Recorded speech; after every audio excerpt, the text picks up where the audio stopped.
Olá, pessoal. Vamos agora para mais uma aula. Nessa aula, nós vamos dar um pouquinho da ponte do Winston, que é um transdutor bastante importante em instrumentação. É um dos circuitos de instrumentação que nós vamos tratar. Vamos falar da ponte do Winston, logo em seguida, vamos falar de comparadores e amplificadores. Lá na frente, vamos falar também de conversor de analógico digital, digital analógico. Vamos falar também um pouquinho de fotodetectores. Na quinta-feira, vamos falar do amplificador operacional e comparador. Mais para frente, vamos falar também de amplificador de instrumentação, inclusive. E na quinta também vamos propor algumas atividades lá no Moodle. Esse aqui é uma curiosidade sobre o Winston, bastante interessante. Vocês podem ler depois, lá do livro Fundamentos de Instrumentação, que está nas referências bibliográficas. Ponte de Winston. Aqui está o desenho da ponte de Winston, basicamente uma fonte de alimentação e 4 resistências dispostas dessa forma. E uma saída, no caso aqui, vamos usar uma tensão Vs entre os pontos A e B, entre os nós A e B. Outras formas de desenhar a ponte de Winston, outros esquemáticos da ponte de Winston, aquele que a gente viu. No caso aqui, nós temos a saída representada por uma resistência. Em geral, essa resistência tem um valor bastante elevado e muitas vezes é utilizado um amperímetro aqui em série com essa resistência R5. Ao invés de medir a tensão na saída, mede a corrente. A ideia é ter resistência aqui na saída da ponte bastante elevada em relação às resistências da ponte. Aqui é um outro desenho, bastante similar a esse, só a forma de desenhar que muda. E aqui também é exatamente esses mesmos desenhos, só que de uma forma diferente. Note que o R5 ele aparece aqui, ao invés de aparecer aqui ou aqui. Então ele está aqui. É bem uma forma de visualização da saída da ponte. E a tensão e alimentação está aqui, bem aqui e aqui, ok? Condição de equilíbrio da ponte do Winston.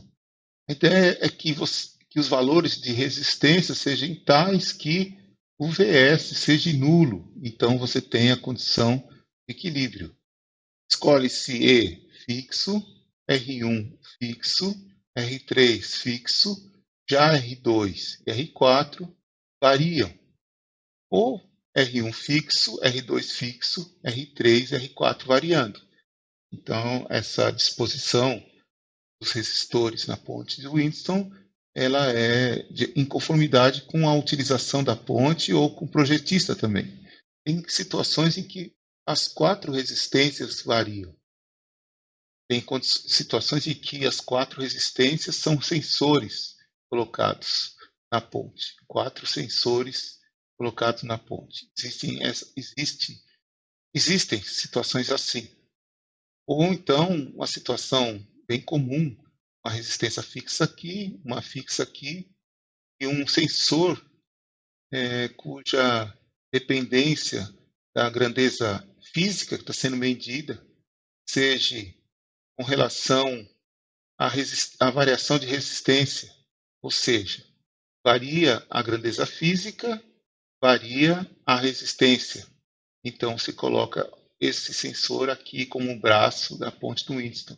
E essa outra resistência é um potenciômetro, onde nós temos a possibilidade de zerar a ponte para zerar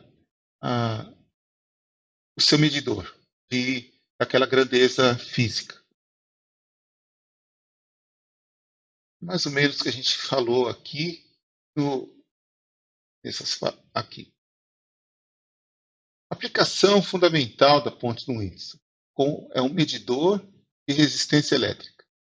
Então, lá no passado, na época do Winston, se usava esse circuito aqui para medir resistência elétrica.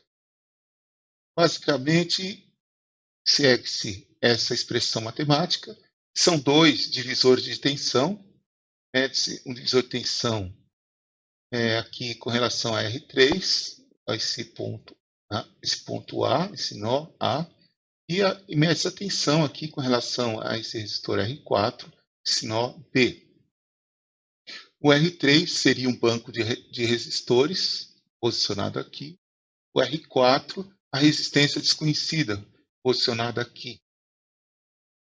No momento que se coloca a resistência desconhecida aqui, VS ele sai a ponte sai do equilíbrio, o VS assume um valor diferente de zero, então o operador da ponte ele vai alterar esse banco de resistores, vai modificando os valores de resistência, todos são conhecidos, ele vai alterando, ele tem um seletor, ele vai alterando os valores de resistência, mas através de um seletor, onde ele consegue saber os valores de resistência que ele vai escolhendo, e ele vai observando que os valores de VS, ele tem um mostrador com os valores de VS, um ponteiro, indicador dos valores de VS, até que, na medida que ele vai escolhendo os valores de R3, ele vai verificando que o VS vai se aproximando de um valor nulo, ou seja, a ponte vai se aproximando do equilíbrio, até que ele chega num valor de R3 em que VS é nulo. Esse valor de R3 vai ser o mesmo valor de R4 desconhecido. Então ele sabe que R3 e R4 é igual. Como ele conhece o valor de R3, e se ele é igual a R4, então ele descobriu o valor da resistência desconhecida. Então, conseguiu-se ter a ponte do Windson como um medidor de resistência elétrica. E com uma precisão bastante interessante. Aqui tem um aspecto de uma ponte de um Windson como medidor de resistência elétrica. Aqui está o mostrador da tensão de saída VS. Aqui a posição de equilíbrio. E aqui estão os seletores de resistência, aqui as diferentes escalas, dependendo do tamanho, do valor da resistência desconhecida, se ela está em ohms, se ela está em quilo-ohms ou mega-ohms. A resistência desconhecida é colocada aqui. As resistências internas à ponte do Windson estão aqui internas a esse equipamento, que é a ponte do Windson. E aqui são os seletores. Ele escolhe aqui a ordem de grandeza dessa resistência que é encaixada aqui e vai selecionando aqui o valor da resistência. E esse seletor aqui, esse mostrador aqui, esse ponteiro, ele vai se aproximando aqui na medida que ele vai selecionando o zero. Quando chegar bem perto do zero ou no zero, ele sabe o valor da resistência que ele selecionou aqui, portanto, ele sabe o valor da resistência que foi encaixada, a resistência desconhecida que foi encaixada aqui. Portanto, ele tem a medida da resistência. Mas, dentro do contexto da disciplina, nós pensamos na ponte do Windson aplicada em instrumentação. Nesse caso, ela é usada aqui para conversão de grandezas físicas, como temperatura e pressão e muitas outras, para corrente ou tensão elétrica. Isso resulta em transdução. Nós temos, portanto, algumas etapas de transdução. Eu tenho um sensor, por exemplo, um sensor de temperatura, e ele tem uma transdução de temperatura em variação de resistência elétrica. Quando eu coloco esse sensor na ponte do Windson, essa variação de temperatura em resistência vai resultar numa variação de resistência em diferença de potencial. E essa variação de diferença potencial vai resultar numa variação de amplitude nessa diferença potencial através de um amplificador. E depois tem o processo de conversão analógica digital e assim por diante. Então aqui está um processo de transdução. Nós vamos ver bastante isso ao longo do curso. Medida com compensação de ruído e influência do meio, também. A ponte do Winston permite isso. E a medida da diferença de valores entre grandezas físicas, também a ponte do Winston permite isto. Ainda dentro dessas aplicações de instrumentação, dependendo da posição dos elementos sensores na ponte, pode-se eliminar ruídos e outros sinais indesejáveis de modo comum e maximizar a sensibilidade com o uso de transdutores em braços opostos. Como um complemento para a parte de aplicação em instrumentação, temos aqui a ponte do Winston num circuito do detetor de fumaça. E no livro do Boylestad, nós temos esse circuito aqui, um detetor de fumaça. E nós encontramos na sala de aula, em corredores, em vários locais, o detetor de fumaça. No caso aqui, nós temos aqui dois sensores. A resistência desses sensores varia com a luminosidade. No caso aqui, a luminosidade dessa lâmpada. Esse sensor aqui, ele está exposto à lâmpada e exposto ao ambiente também. Esse sensor está exposto apenas à lâmpada, esse aqui, apenas à lâmpada e não ao ambiente. Portanto, esse sensor aqui, ele está sempre iluminado, a lâmpada está alimentada pela fonte de alimentação CC, e a gente espera que não cesse de alimentar essa lâmpada, mas que pode, porventura, ter algum tipo de variação, às vezes 10 volts, 12, 15 volts, então a luminosidade fornecida para essa lâmpada pode variar um pouco. Então, esse aqui fica sempre iluminado e com uma certa resistência, vamos dizer assim, reduzida.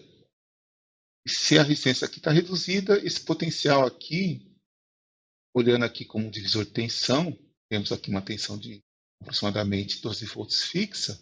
Então aqui temos o divisor de tensão, formado por R1 e R3, um valor relativamente pequeno. Já aqui, nós temos um outro divisor de tensão, e essa resistência R2, que é o nosso sensor, também está exposto à lâmpada, também tem uma resistência relativamente reduzida, e forma um divisor de tensão com esse outro resistor, que tem 20 kΩ, e provavelmente tem uma resistência maior do que essa aqui, e que tem como divisor de tensão vai resultar, né, uma tensão nesse ponto maior do que essa aqui. Então, esse VAB vai ser maior. Como VAB é uma tensão maior, eu tenho esse relé aqui fechado. Isso, exatamente. Esse relé vai estar fechado. De tal forma que o alarme vai estar não acionado, sem alarme. Tranquilo, relé fechado, sem alarme.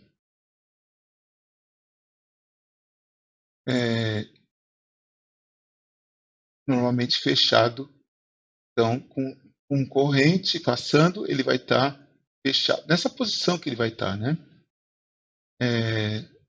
Isso. Agora, digamos que alguém esteja pondo fogo na sala, né? E apareça fumaça aqui. Fumaça. O que a fumaça vai fazer? A fumaça vai fazer com que haja uma interrupção da luminosidade que chega até esse sensor. Então, a resistência desse sensor vai aumentar de valor. Se a resistência desse sensor aumentar de valor, a DDP, a tensão aqui, vai aumentar. Se a tensão aqui aumentar, nós temos um divisor. Essa tensão aqui em cima, esse resistor que é fixo, vai diminuir. Se a tensão aqui diminuir, essa tensão aqui vai diminuir, já que essa aqui é fixa. E se essa tensão aqui diminuir, o que vai acontecer? Essa chave vai mudar de posição. E mudando essa chave de posição, o alarme vai acionar. Acionando o alarme, as pessoas vão correr para apagar o fogo. Correto? Outra coisa interessante é que, digamos que esteja tudo bem, essa luminosidade aqui está tudo ok, ninguém pôs fogo na sala, não está subindo fumaça nenhuma, está tudo funcionando direitinho, mas essa lâmpada aqui, ou essa tensão aqui, ela varia, ela dá uma oscilada, varia de 9 para 15 volts, oscilação normal, pode acontecer em qualquer momento. Isso pode ser interpretado aqui por esse sensor, essa variação de luminosidade da lâmpada, devido a uma oscilação na alimentação, como a presença de fumaça, e acionar isto por engano. Então entra essa referência. O que vai acontecer aqui? Essa variação de luminosidade vai fazer com que essa resistência aumente, se a luminosidade aqui diminuir, essa resistência vai aumentar de valor, e essa tensão nesse ponto vai aumentar de valor. Mas, perdão, vai diminuir de valor, vai diminuir. A resistência aqui aumentou, a DDP aqui aumentou, a DDP aqui diminuiu. Então, o que tem que acontecer aqui para compensar? A DDP aqui tem que aumentar. E o que acontece aqui? Diminuiu aqui a luminosidade, essa resistência aqui aumentou de valor também. Essa aqui aumentou, essa aqui também aumentou. Se essa aqui aumentou, a DDP aqui aumentou. Portanto, a DDP nesse ponto aqui aumentou também. Percebe? Aqui aumentou, aqui diminuiu, aqui aumentou, e houve o quê? Uma compensação. E manteve a diferença potencial.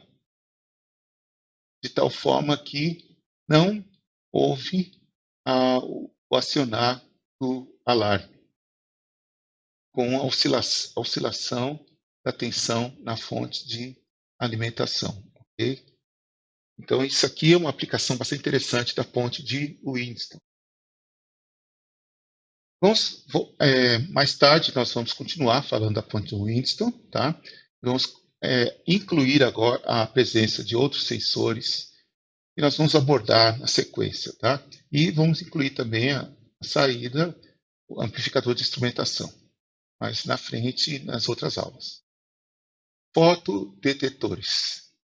Os fotodetectores, aqui tem a foto de alguns deles, eles convertem sinal de luz em sinal elétrico. Sinal elétrico, tensão e ou corrente elétrica.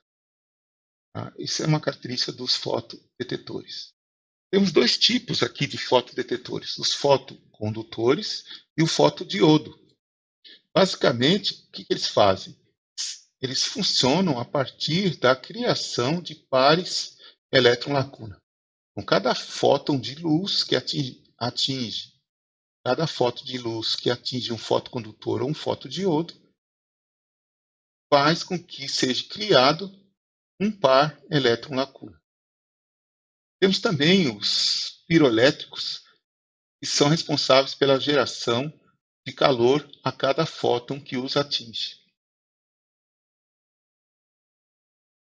Vamos falar um pouquinho de fotodiodo e fotocondutores, mas nesse caso é interessante a gente recapitular um pouco de semicondutores. E olhando na tabela periódica, nós encontramos o silício. Temos também o germânio, mas nós vamos abordar o silício. Aqui está o germânio, também um outro semicondutor bastante utilizado. Tem um acerneto de galho também, e outras ligas semicondutoras. Mas vamos falar um pouco mais do silício. Tá? O silício ele tem 4 elétrons na órbita de valência, 1, 2, 3, 4. É uma característica do silício que o torna bastante interessante a aplicação em semicondutores. Temos o cristal de silício intrínseco, que não tem nenhum tipo de impureza. Então, esse cristal de silício ele não possui portadores de carga na sua constituição, ou a quantidade de portadores de carga ele é devido apenas à agitação térmica e a uma temperatura ambiente, cerca de 20 graus, 30 graus Celsius. Se aplicarmos uma diferença potencial aqui positivo, aqui negativo, nós vamos ter uma corrente elétrica muito reduzida, um valor bastante reduzido, e não vai ser muito expressivo se o cristal for intrínseco. Deslocamento aqui de cargas elétricas, elétrons para cá e lacunas para cá, vai ser realmente bastante pouco expressivo. Mas existem os dopantes, como o fósforo, que tem 5 elétrons na órbita de valência, e o boro, com 3 elétrons na órbita de valência. Então, nós chamamos de dopantes ou impurezas. Estão aqui na tabela periódica: fósforo e eu estou aqui, boro. Então, e nós vamos ver aqui como que eles se comportam. O boro. No caso do boro, 3 elétrons na órbita de valência, está aqui. O que vai acontecer? Quando eu introduzo o boro, que é uma impureza aceitadora, eu vou ter a sobra de uma que nós chamamos de uma lacuna. Lacuna. Então eu vou ter um íon positivo aqui. Íons positivos.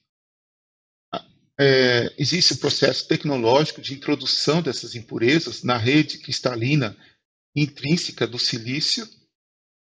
Existem técnicas de purificação do silício. Depois, existem técnicas de introdução do boro nessas redes cristalinas de silício de forma bastante controlada, altamente reprodutível, e de tal forma que nós temos esses átomos cuidadosamente colocados na rede cristalina, formando estruturas de tal forma que nós temos esses elétrons aqui compartilhados entre os átomos de boro e silício, e a formação aqui dessas lacunas aqui, que são considerados os portadores de carga positivos.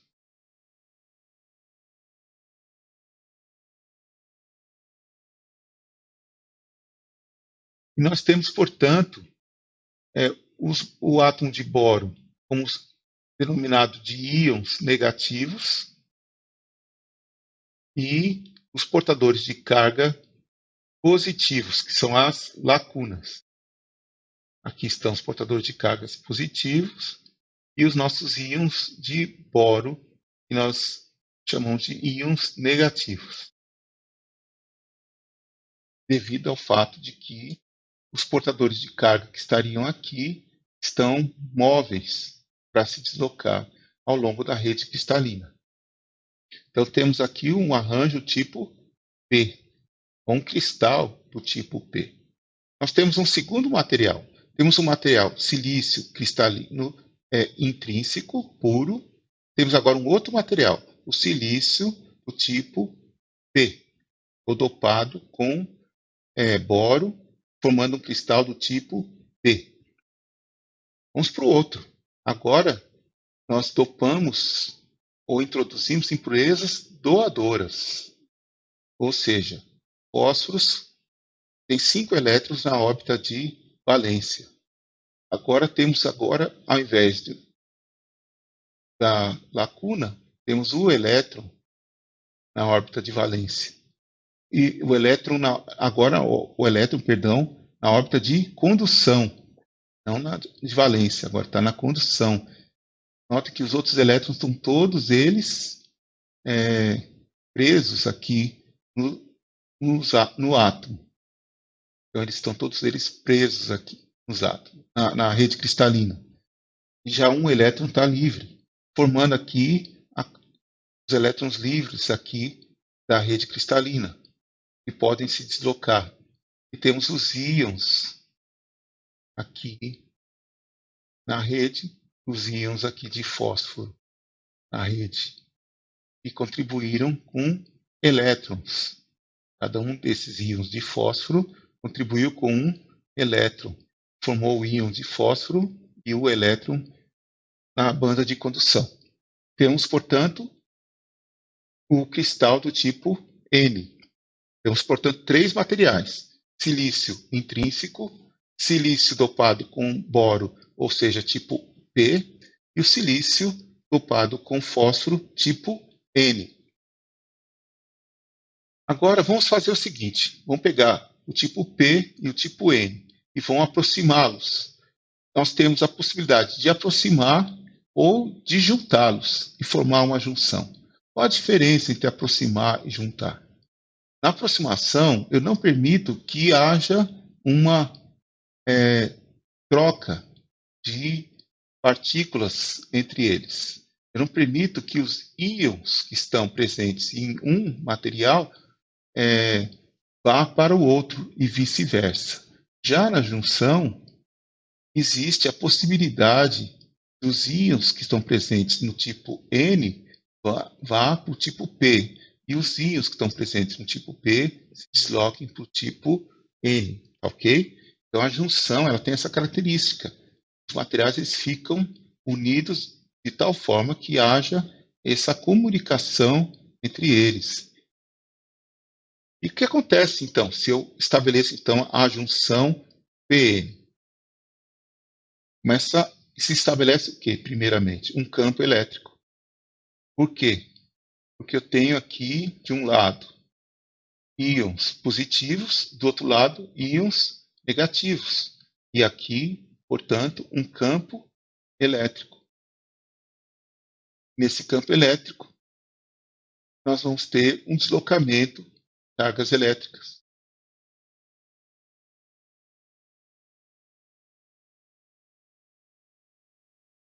O que vai acontecer com o campo? Curioso aqui é o seguinte: essas cargas aqui, elas tendem a ser atraídas por essas cargas positivas. Elas se deslocam para cá. E há um processo aqui que nós chamamos de recombinação. Ou seja, um elétron encontra uma lacuna e eles se recombinam. Ele ocupa o espaço da lacuna. E há uma neutralização, ou seja, não existe mais a carga. A recombinação é a extinção do portador de carga. Isso é a recombinação. Então, quando o elétron encontra a lacuna, não há mais portador de carga. O elétron é um portador de carga, o elétron que está presente na rede cristalina aqui do tipo N, e a lacuna que está presente aqui na rede do tipo P, é o portador de carga. Então, quando eles se encontram aqui na região de junção, ocorre a recombinação e desaparece o portador de carga. Então, há um esvaziamento de portadores de carga. Outra forma de enxergar isso é que, com a presença desse campo elétrico, se estabelece um potencial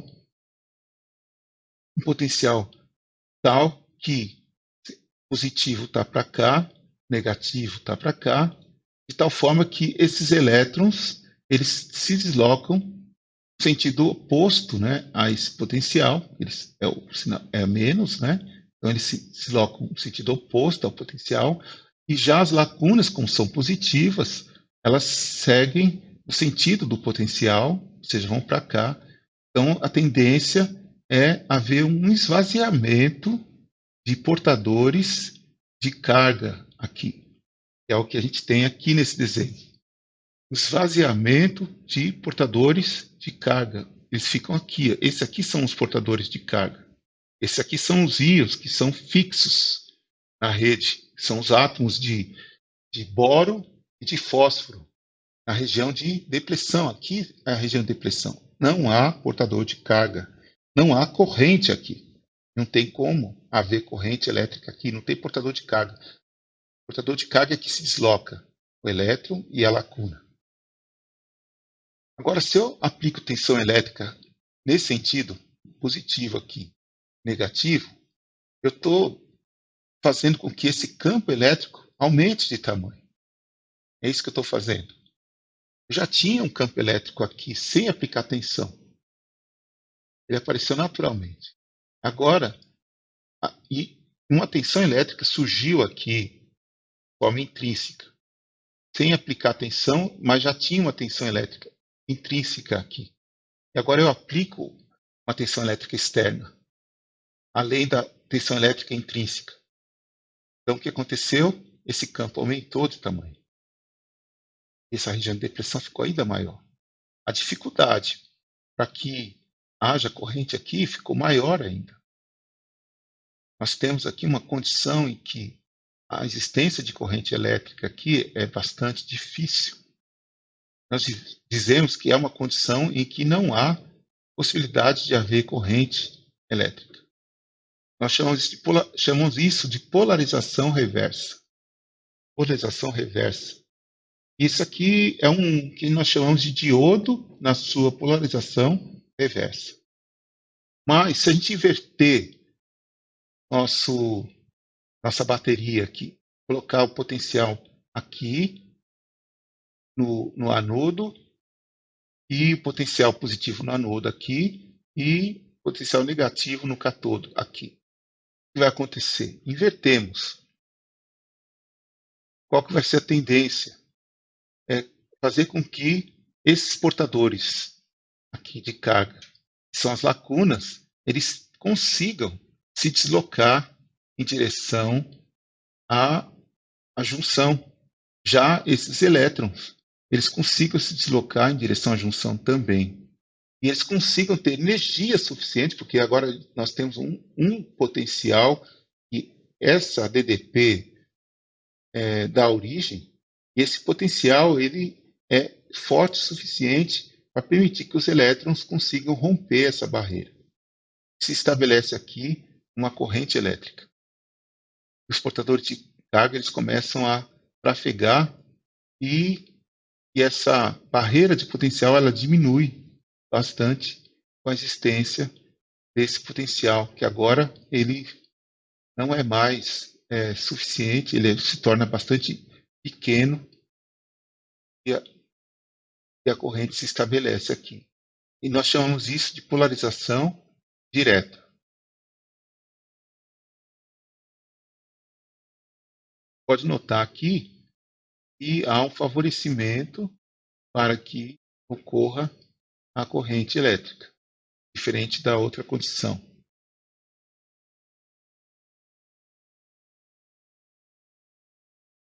Então, finalmente aqui temos a polarização reversa, um bloqueio, e a polarização direta, que favorece a corrente elétrica. O potencial que se opõe a essa corrente, ele é da ordem 0,7 volts para o silício. Tá? Então, ele é um potencial muito pequeno em relação a essa tensão aqui, que é superior a 0,7 volts.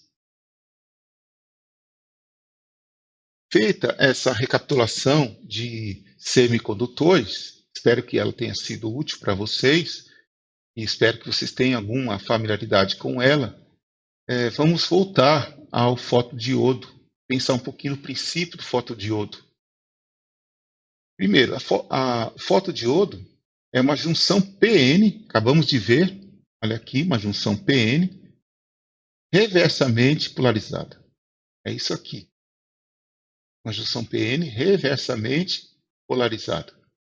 Um fóton, uma certa energia HNI, superior a essa energia aqui de ligação aqui, gap, ela vai resultar numa formação de um par elétron-lacuna e vai levar uma fotocorrente IPH. Essa é a ideia. Então, esse fóton, ele deve atingir aquela região de depressão. Vamos voltar ao slide anterior. Olha aqui o tamanho da região de depressão. No diodo diretamente polarizado, a região de depressão, como que ela é? Uma região bastante pequena, pouco expressiva. A probabilidade do fóton atingir essa região é pequena, ela é pequena. E se o fóton atingir as demais regiões, essa região aqui ou essa região, que diferença vai fazer? Já temos uma corrente com valor expressivo aqui. A corrente produzida pelos fótons talvez não seja relevante, não produza uma diferença suficiente para ser sentida no valor da corrente que está passando aqui. Mas aqui é diferente. Aqui a corrente é reduzidíssima, da ordem de micro ou talvez nano amperes. E aqui temos uma região grande, com pouquíssimos portadores de carga se deslocando, resultando nessa corrente de nanoamperes, microamperes. Um fóton que atingir aqui, ele vai produzir um par eletrolacuna e o elétron vai se deslocar para cá e a lacuna vai se deslocar para cá e vai formar uma corrente elétrica. E vários fótons atingir, vou ter mais elétrons indo para cá e mais fótons indo para cá. De tal forma que vai ter um acréscimo no valor da corrente elétrica aqui e vai estar relacionado com os fótons que chegam a essa região. É o que nós estamos vendo aqui. Portanto, um campo elétrico externo, que é DDP aplicado em anodo e catodo, é o que nós temos aqui, o campo elétrico externo, que é DDP aplicado entre anodo e catodo. Na região de depressão, separa o par eletrolacuna para produzir a corrente elétrica. Aqui, ó, anodo, catodo. A DDP aplicado entre anodo e catodo. Catodo é essa parte aqui. E é o catodo. E aqui é o anodo. Anodo, catodo. O sinal elétrico ele vai depender do número de portadores. Então, depende da dopagem que eu fizer, da quantidade de boro, da quantidade de fósforo que eu colocar na rede cristalina, dos pares eletrolacuna gerados, ou seja, da quantidade de fótons que chegarem, que atingirem. Então, depende dessa região aqui, do tamanho dessa região e da capacidade de expor essa região a um ambiente onde a luz vai chegar e da quantidade de fótons, de luminosidade que chegar até essa região, dos pares eletrolacuna gerados, e da velocidade de arraste, ou seja, da capacidade desses pares eletrolacunas se deslocarem. Eles vão ter um percurso médio aqui dentro dessa rede até chegarem aqui. Eles não vão caminhar deslocar em linha reta até aqui e formar corrente. Eles vão ter um caminho e esse caminho vai resultar em uma certa velocidade de arraste. Esse percurso não vai ser um percurso em linha reta, mas é um percurso assim. Vai levar a uma certa velocidade que é chamada velocidade de arraste. Então, esses três parâmetros aqui determinam o sinal elétrico.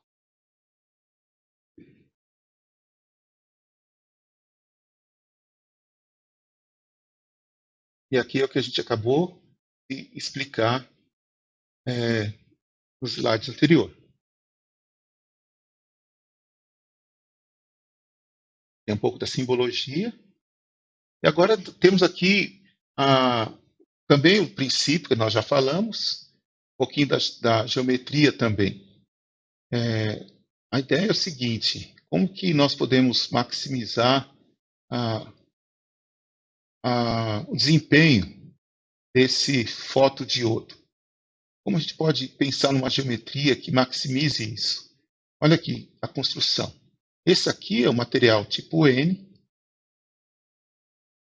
Aqui é o material tipo P. Esse que está marrom aqui, esse azul é o tipo N, é o meio verde. Aqui é o material, um eletrodo condutor. Aqui é o material isolante, esse que está vermelho, SiO2, é o material isolante. É o tipo P, bastante dopado, com muito bem dopado. Esse tipo N aqui não é tão dopado quanto esse. A quantidade de boro é muito grande aqui, a quantidade de fósforo não é tão grande. De tal forma que a camada de depressão ela fica maior aqui nessa região. Quando você dopa muito a parte do tipo P, a camada de depressão ela fica maior para o lado de cá. no lado tipo N, bem menor no lado tipo P. É uma característica resultante da dopagem mais de um lado do que do outro. E aí o que acontece? Foi um tipo de um vidro aqui que permite a passagem dos fótons de tal forma que quando eles atravessam essa camada aqui, ela não é tão espessa, ela é mais fina, essa aqui é mais espessa. A energia aqui ela é superior a ECG, ou seja, permite que o fóton atravesse essa espessura aqui, e eles chegam até aqui, o fóton. A maioria dos fótons chegam até aqui. E aqui é formado o par elétron-lacuna. Eles atingem aqui a rede cristalina. E atinge aqui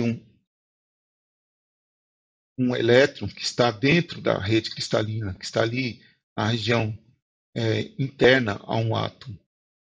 Esse elétron sai do átomo e forma um par elétron-lacuna. E esse elétron ele é capturado aqui por esse campo elétrico que nós temos aqui, externo, e ele se desloca para cá. E essa lacuna se desloca para cá. E temos a formação de uma corrente elétrica.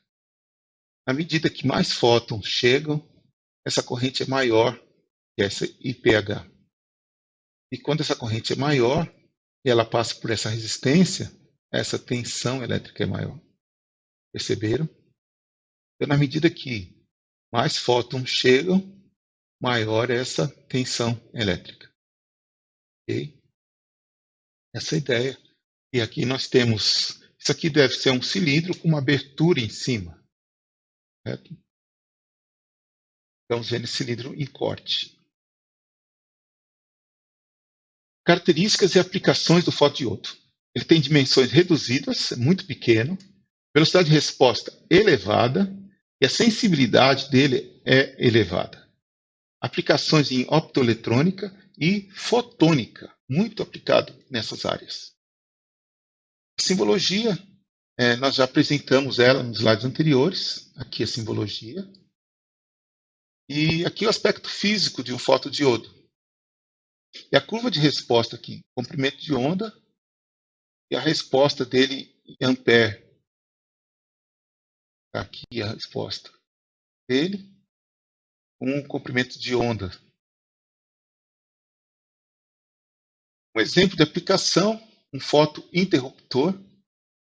Ele tem aqui um formato de U. Uma parte dele tem um LED aqui e o fotodiodo está aqui do outro lado. E na medida em que ele recebe luz do LED, ele permanece conduzindo. Quando ele é interrompido, evidentemente ele para de conduzir. E nós temos, por exemplo, a utilização dele como um medidor de rotações por minuto em um motor. E, bem simples. O LED e o nosso fotodiodo. Aqui no caso pode ser um fototransistor, na base do transistor o fotodiodo. E aqui pode colocar aqui esse disco aqui conectado a um motor. E esse disco fica girando aqui dentro dessa região aqui. Você consegue efetuar a leitura das interrupções, né? São feitas aqui dessa luz que chega até o fotodiodo. E consegue obter uma leitura aqui de um sinal que corresponde à velocidade de rotação do motor. Isso aqui é o desenho, é uma foto de um sistema, de um circuito que faz essa leitura. E a parte do fotodiodo com o LED emissor de luz. E aqui está o restante do sistema, já com um motor do qual se quer ler a velocidade, e o aparato aqui de disco com o chanfro para efetuar-se a leitura. Então, já concluindo, o fotocondutor ele é mais simples do que o fotodiodo. É um semicondutor com um bom coeficiente de absorção e eficiência quântica, ou seja, a luz consegue entrar com facilidade dentro da estrutura do semicondutor. Há a fotogeração de par eletro-lacuna e uma fotocorrente. E a diferença potencial faz com que esses fótons, com que esses elétrons, esses portadores de carga, se desloquem. e esse deslocamento vai resultar numa corrente I devido a esses fótons. O LDR ele é um semicondutor, material semicondutor, sulfeto de cádmio, no caso. À medida que aumenta a luminosidade, a resistência do LDR diminui de forma não linear. A simbologia dele está aqui, basicamente. E aqui está a resposta com comprimento de onda. E temos aqui a resposta do olho humano e algumas respostas aqui do fotodiodo de silício. Olha aqui a resposta do fotodiodo de silício, que a gente acabou de estudar. A fotocélula de silício, que a gente não estudou, mas tem esse comportamento aqui. E do LDR, que está aqui, do olho humano, que está aqui. Nós temos aqui uma ideia do comportamento de cada um, da resposta, para efeito de comparação. Tá, ok? Então, basicamente, pessoal, essa aqui foi a nossa aula de hoje, segunda-feira, e vamos dar continuidade na quinta-feira, tá ok? Qualquer dúvida, por favor, mande mensagem que a gente está à disposição para responder. Temos bastante coisa para fazer, a gente vai ter umas partes práticas dessa aula também, tá bom? Então, beleza, tchau, tchau.